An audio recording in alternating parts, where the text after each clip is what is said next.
4 piece, এই দেখো 4 piece কাতলা মাছ নিয়েছি। আর এখানে নিয়েছি পটল আর আলু ভেজে নিয়েছি। আলু আর পটলটাকে ভালো করে ভেজে নিয়েছি। আর এখানে 4 পিস মাছ নিয়েছি, পোনা মাছ। আর আদা বা জিরে, শুকনো লঙ্কা আর হচ্ছে এলাচ একসঙ্গে বেটে নিয়েছি। জিরে, শুকনো লঙ্কা, এলাচ আর আদা। আর টমেটো দিয়েছি, আর হচ্ছে টমেটো দিয়েছি, আর লবণ আর হলুদ দিয়ে এইটাকে ভালো করে ভাজা ভাজা করে নেব। ভাজা ভাজা করে নিলে তারপরে সেটা পটল আর আলুটা দেব। মশলাটা ভালো করে ভাজা হয়ে গেছে। মশলাটা দেখো কত সুন্দর কালার এসে গেছে, মশলাটা ভাজা হয়ে গেছে। এবার আমি পটল আর আলুটা দিয়ে দেব।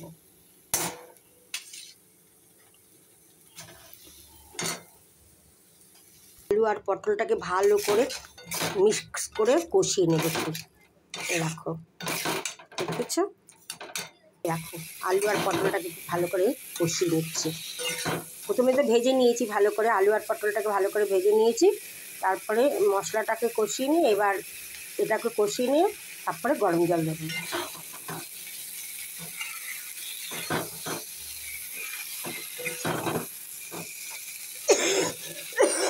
সরি,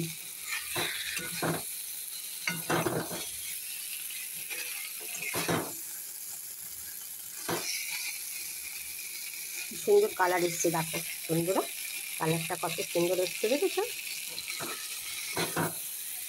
এবার এটার মধ্যে জল দিয়ে দেবো।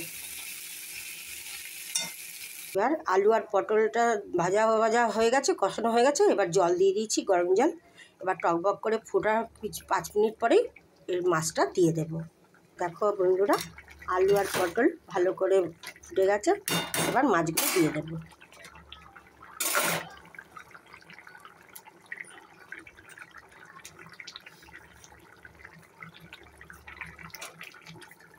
মাছগুলো দিয়ে আর একটু ফোটাবো, 5 মিনিটও না, 2-3 মিনিট ফুটিয়ে তারপরে নাড়িয়ে দেবো।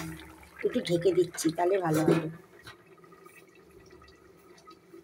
দেখো বন্ধুরা আমার আলু আর পটল দিয়ে রুই মাছের রসা হয়ে গেছে। এরকমভাবে তোমরা করে খাও। জানি তোমরা এরকমভাবে করো, কিন্তু আমি যেভাবে করেছি সেভাবে করে খেয়ে দেখো, ভালো লাগবে। এই হলো আমার আলু আর পটল দিয়ে রুই মাছের ঝোল বা রসা, যাই হোক বলো, বা কষা। হ্যাঁ, কেমন হয়েছে জানিয়ে তো। কালারটা দেখতে খেতে কিন্তু অসাধারণ হয়েছিল, কিন্তু তোমাদের পরে এটা বললাম না, কিন্তু খেতে খুব অসাধারণ হয়েছিল। রাখছি আজকে তাহলে বন্ধুরা, আমি যে আলু পটলের তরকারিটা করেছি রুই মাছ দিয়ে, প্লিজ বন্ধুরা দেখো, আর এরকমভাবে রান্না করে তোমরা খাও, ভালো লাগবে। আমার তো ঠান্ডা লেগেছে, কিছুই মুখে স্বাদ পাচ্ছি না, যতটা পাচ্ছি কষা কষা জিনিস, এইসব জিনিস করে খেয়ে নিচ্ছি। প্লিজ বন্ধুরা দেখো, আর দেখে যদি তোমাদের এরকমভাবে রান্না করে ভালো লাগে, লাইক কমেন্ট শেয়ার করতে ভুলো না।